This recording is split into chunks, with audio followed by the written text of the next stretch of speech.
Hello and welcome to the Gospel-Centered Education Podcast. My name is Kelly Allen and this is our host, Tom Argersinger.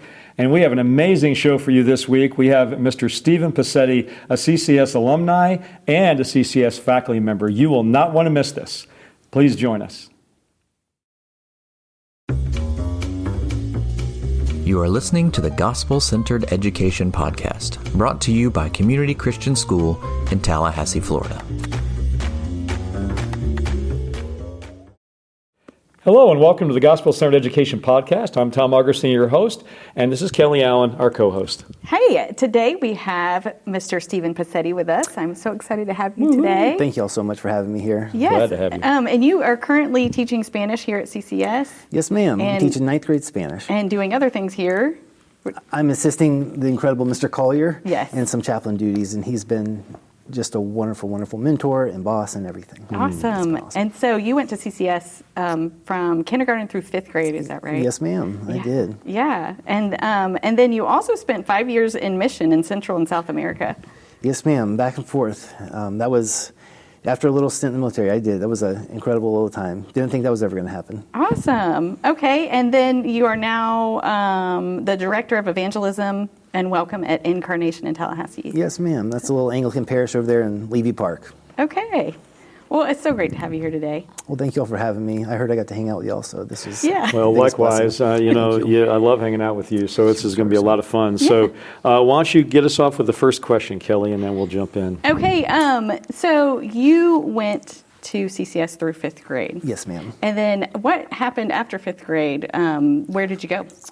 After 5th grade, so in 5th grade, after I went to 6th grade at Deer Lake Middle School. Okay.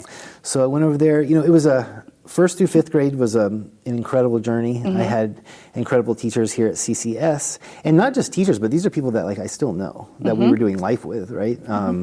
From Mary and Larry Sheen, just all the way through the school fields I could just name. After that, I was diagnosed with Tourette syndrome when I was 7.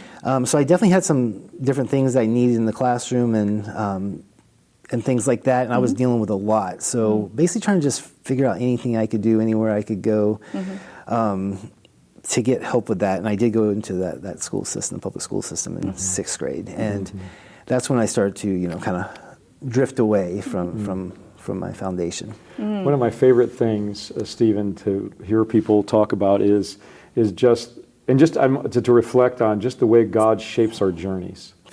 It's just so profound to me. It doesn't even matter so much what the journey is, because everybody's is unique, Sure. But it's just having known your family through that period of time and been around during that. It's just the amazing presence of God in that whole process. Even though at the time it may or may not have felt like that's what was going on.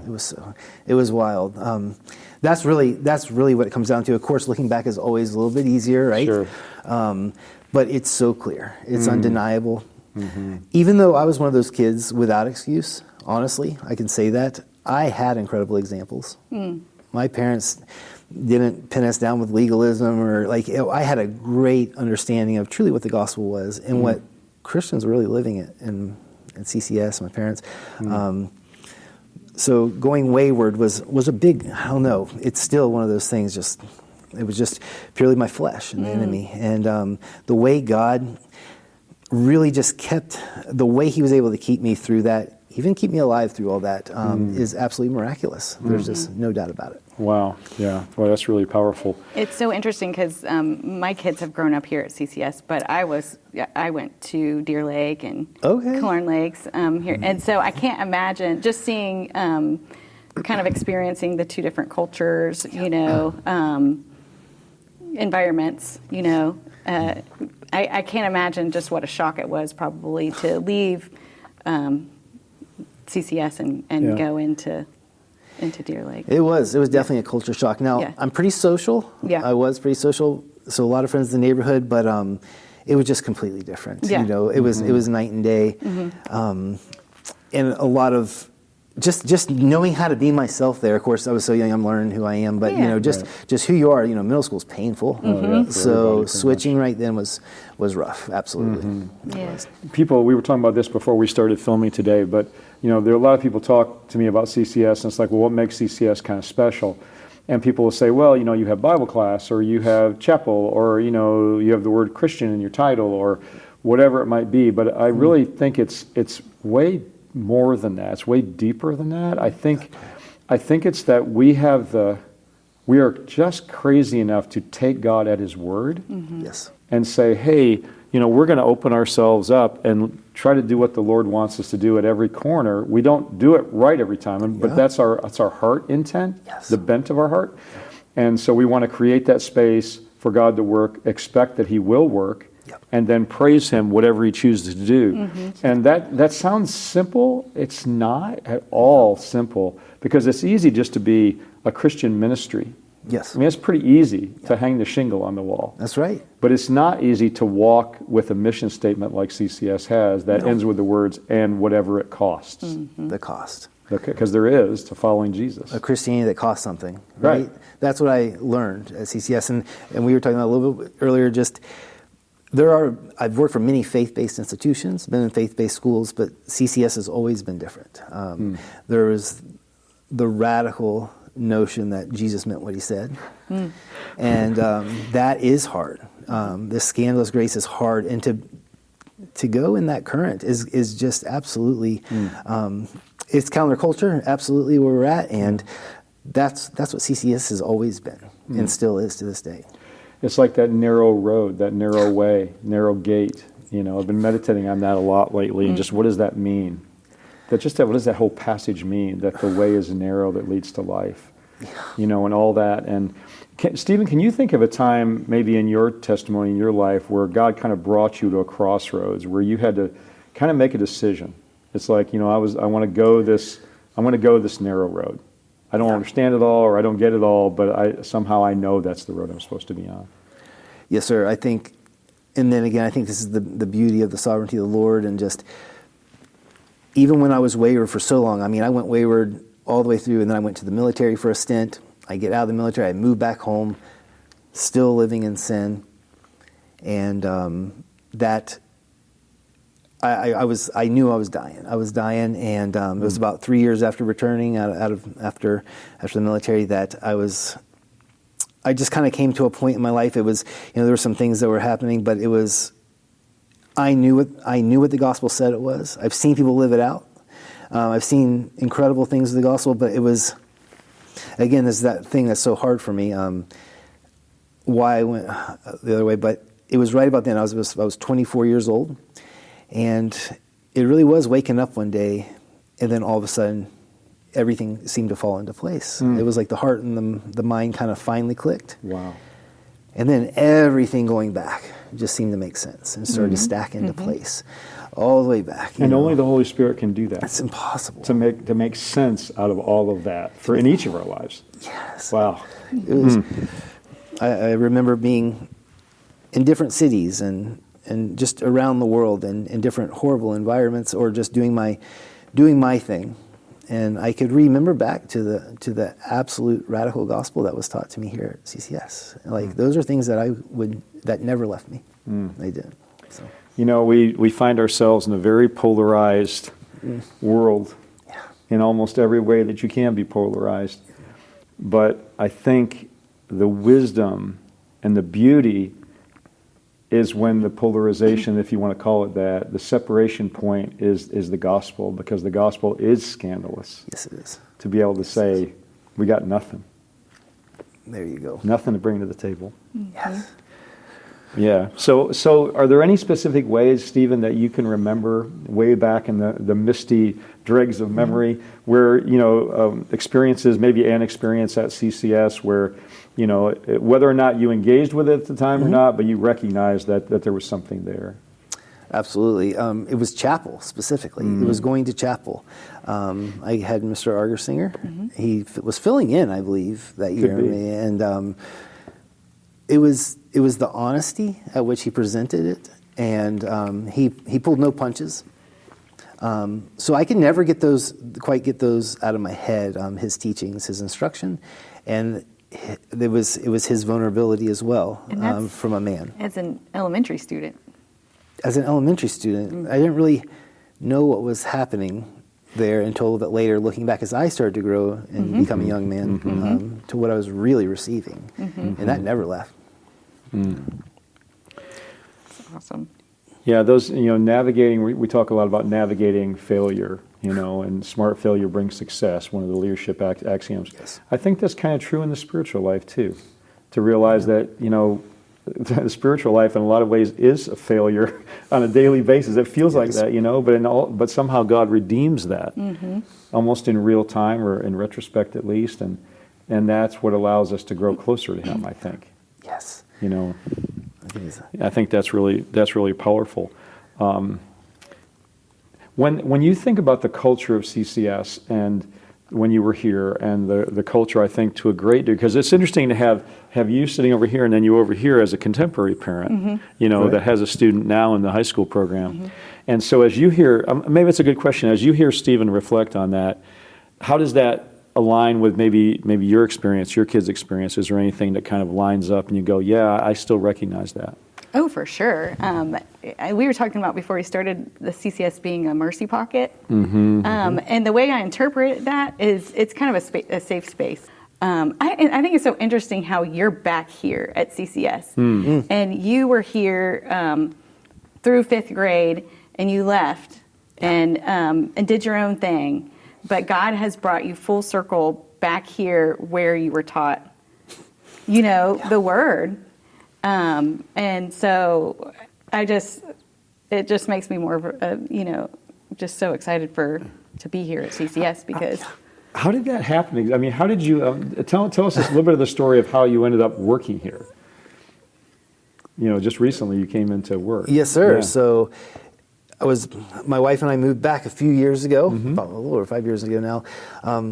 I was in seminary. I was there was something on my heart, and I kept talking to my wife about it, like, I feel like there's something at CCS I need to give. I need to serve somehow, whatever that looks like. I don't know what it looks like, but let me see if they need substitutes or something. So that's really what it was. I just reached out. I had this yearning in my heart, and it was heavy. And so I did, and I reached out. And I didn't think they're going to take me, but y'all let me come and start substituting, and it was just the biggest blessing. And the teachers are incredible, and I got to build this incredible relationship with Mr. Collier. I got to be under one of my heroes, and it was just Again, like I couldn't have wrote this. It's stranger than fiction. I didn't ever think I would even live in Tallahassee again, let alone be back at CCS. And that kind of turned into, we need a Spanish teacher. And again, the whole goal was to serve. And CCS is safe, like you said, it's a safe space, but it's also dangerous because it teaches, because it is the real gospel. Yes. And it pulls us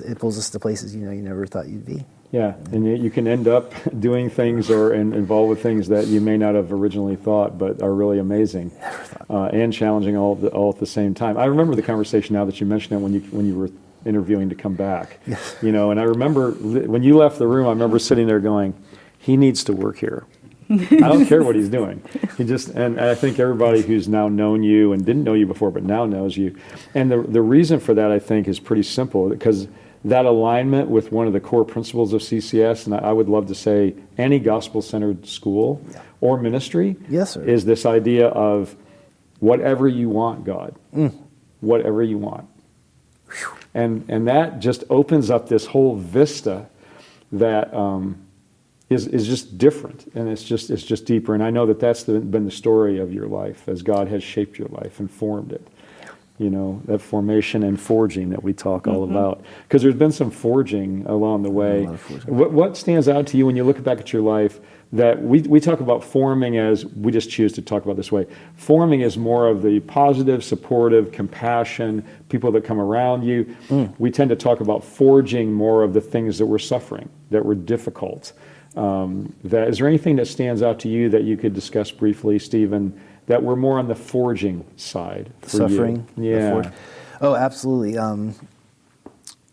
Dealing with the neurological disorder my whole life, and as it kept progressing, but then, even after I was saved, I ended up, I have my life planned out again. What's going to be the best? How do I want to walk this out? Again, not not just saying, Lord, whatever, but maybe I can do a little of this or a little of that. But I broke my neck in a car wreck. I was visiting from Peru. My mom had been diagnosed with cancer, so I came back to visit, and I was just visiting, so I didn't have health insurance or anything. And I got rear-ended, and my seatbelt broke my neck, C1, 2, and 3. And I was down there, teaching mixed martial arts and doing all the stuff I love to do. And so it was like, that was, my identity was still, even as a Christian, was very much caught up in that, in combat sports and everything that goes along with that. And it was all gone in an instant. It was taken away. At the same time, I was worried about losing my mother. And just laying there in neuro ICU, I think I could say, honestly, some of the best times of my life, 100%. This neck break will never leave me. Like, it's something that stays with me. I have hardware, and I still have tics, and, but that was, through that whole time of suffering, it was one miraculous thing after the next. And then I knew, like, there's no nominal Christianity that's going to work out. It has to be all or nothing. And the care I got from people, going through recovery, and then watching my mom get sicker and sicker, and she didn't just teach me how to live and to love God and love others, but she did teach me how to die. And I think that's what I was missing. So once I learned how to die rightly, it was all bets were off for the gospel, right? It's time to go. And I needed that. Wow. Wow. Gosh, we could spend a long time unpacking that. Whew. Yeah, well, your mom, speaking of heroes. Thanks, man. She's my hero. No doubt. No doubt. Yeah, it's funny, because, and this is what's interesting when you work with kids, right? Because so much of today's generation of families, not all, but many of today's generation, and we talked about this, right, are just work so hard to prevent suffering, to prevent anything even difficult sometimes. And I understand, we've talked about it, we understand the heart. When you love somebody, you don't want to see them suffer. Yeah. But the tricky part of that, and this is what you're getting at, Stephen, I think, is that not only is suffering normal and ubiquitous, but it's a thing that God uses. He wields it in a perfectly wise way in our lives to move us usually to a space we would never have occupied had we not gone through that. Yes. But then somehow that is his sovereign space for us, and so if we try to abort that process in midstream or whatever, then, I think we risk missing something. But that's, again, we always come back to you as a mom, it's like, but how does that feel as a mom when you hear that kind of thing? It's like, yeah. Well, I'm ready to go. I'm on fire for the gospel. So, yeah, well, I know you're maybe not a great example in that sense, but I mean, you can understand how moms might think about that. Oh, for sure. And I wanted to ask you, don't you think it's interesting that you're in the position now to be trying to instill those things into your students, and they may be looking at you kind of like you looked at him at the time when he was trying to teach you? Do you feel like, how do you feel like in that position to be able to do that? Like, are you just like about to explode? I know I know the truth. Listen to me. It's terrifying. And Yes, it is. Yes, it is. And you care, again, my heart's for people. So when it comes to these kids, like, another great thing to die for, right? These kids. Yes, like what do I got to, again, this comes back to me, what can I give you? What can I hand you off that might do anything that's going to help you grasp the reality of what you're dealing with here in this triune beauty of a God? And I have kids now too, and I do have the instincts to protect. I'm very protective. I'm protective about my friends and my family, and having to balance that the right way, right? Because it is a balance. Because there's a real balance there. Yeah.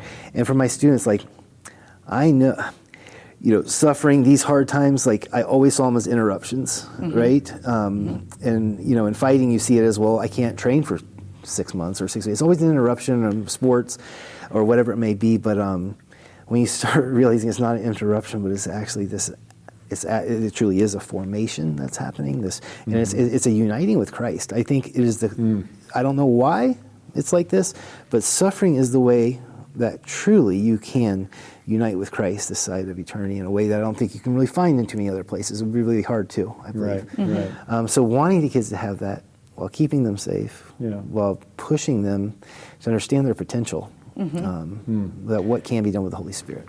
Stephen, what do you think from your perspective, what do you, and even as you're preparing for the priesthood, et cetera, when you look at this generation of young people, there's lots of ways to look at it, but I think if you look at this generation and you love them, your heart is for them, the question I would have is, what do you think is a particular challenge for this generation of kids as you work with them and as you've gone further and deeper with the Lord?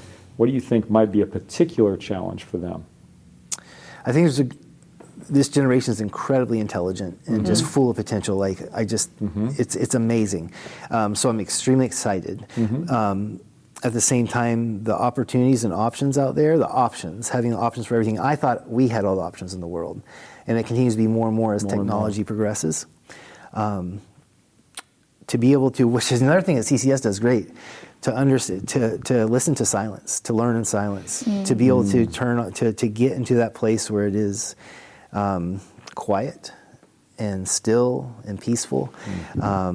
So technology, I definitely think is always a hindrance to spiritual. It can be a hindrance to spiritual formation in a lot of ways. Yes. A lot of Christian philosophers would harp on this, Jacques Ellul and others. But I think that's a big thing, as well as, again, we can idolize our children in a way that's unhealthy and protect. And there is this protective nature of parents these days more than ever. Because growing up, you would go outside.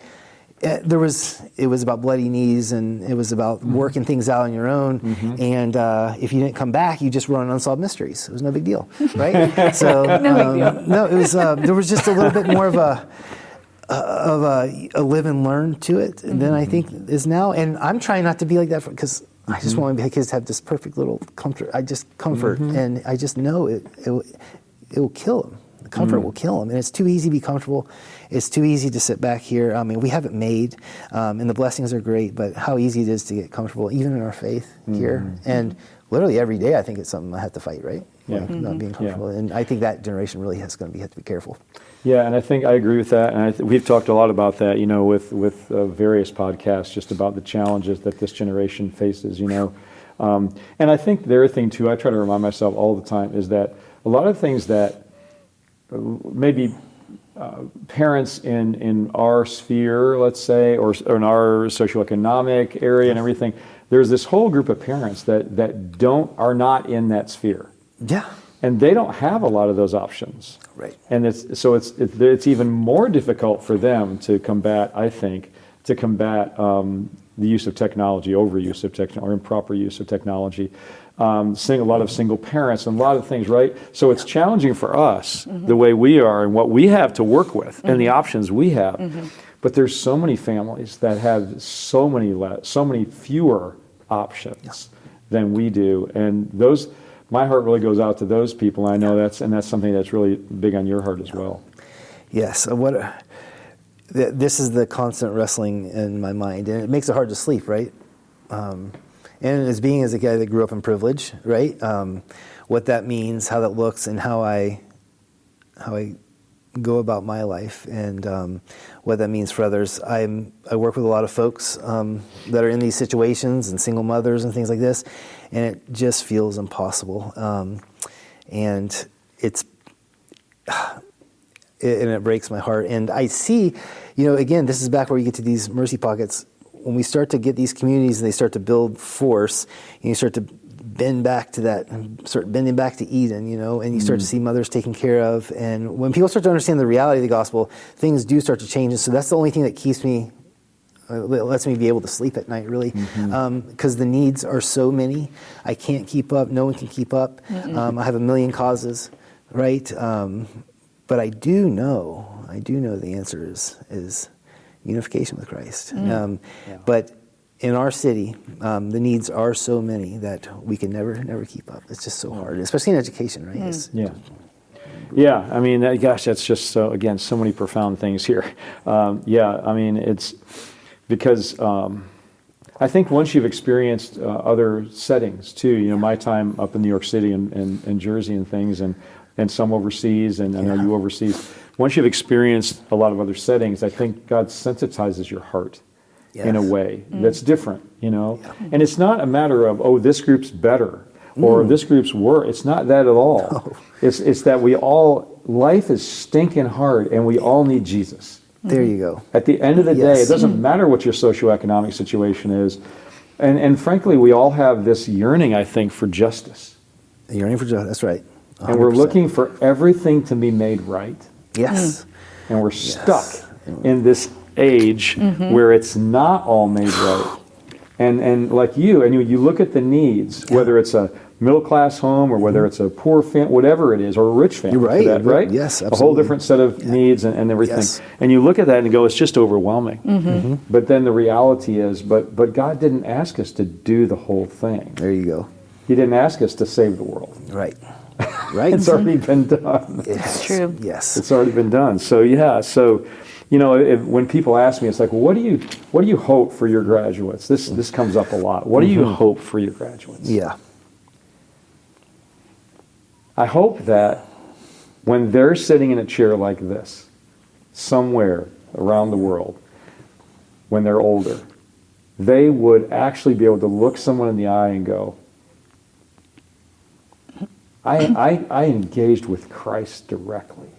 There you go. I experienced intellectually, experientially, relationally, and I realized it was not just words on a page. It was way deeper than that. Yeah. Amen. Way more beautiful. Yeah. Way more powerful. It is. Than any of that. That's what I hope. Amen. That is. And that is it right there. We are not called to save the world. We are called to die. Right? Again, I think the Christian faith it's a hard thing to swallow, that the whole Christian faith is about this, is dying to ourselves so others may live. Carrying around the dying, right? I can't save everybody, but I can die to myself so others may live. And that's what CCS, I believe, is setting folks up for, from the Leadership Academy all the way through. I know these teachers really well.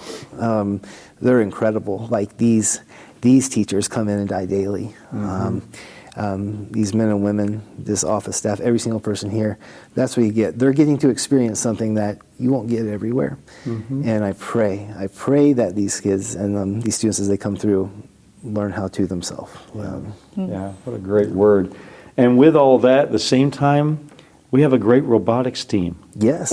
We do. And we have a great soccer team. And that's what's so funny. People often go, well, why don't you talk about on the pod? Why don't you talk about all those wonderful things? Well, first of all, we do it on the website, and we do talk about it. Yeah. And that's awesome. That's it's a wonderful thing, But there's so much more to the story than just that. And interestingly, what has come up in our talks with alumni is the rigorous academics here as well. So. Which is not as cool as it used to be, I've heard. I've heard it is not cool. Well, it's surprising, honestly, with this, this Christian school in Tallahassee has really rigorous academics. But time and time again, when we talk to alumni, that's what I'm hearing. You know why I think I think it's not cool now? Why? I think, this is my theory. Tell me. My theory is that because college is not as cool.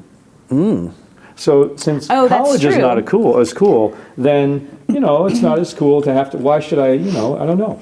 Some people still see it the other way, but it's just an interesting thing, and we don't want to idolize. When we say that, we don't want to idolize rigor or idolize academics. But in order to live as a kingdom citizen in any country and make good decisions and everything, it helps to be well educated and to learn how to think well. We've talked about that a lot. It really is. Yes, it. So I think that's the goal behind it at CCS. It's not to be the best, but to think. Yeah, to think well. Yeah. To think well. And that means asking questions. Yeah. There you go. And some of those questions we don't have the answers for. There you go. That's right. A lot And that's of them. just honest, right? Yes. That's part of it. Yes. Well, if you were to leave, maybe we can end this way today. Yes. Awesome conversation. Thank you, Steven, for It's coming. really great. Maybe if you could leave, if there's somebody listening out there who is a parent, let's say, that's struggling with their kid, Yeah. and their kid is walking away from the Lord or trying to figure out what the heck's going on, what would be something you might say to that family, to that parent? Do you really believe God hears our prayers? Like, I don't think you have chance for praying parents. The prayers of the righteous are weighty. What that would take, like, that's a scary situation, right? Scary situation, because there's nothing I want more than my children to love God and love others, right? They can do whatever else outside of that. That's what my mom always said. You can do whatever else.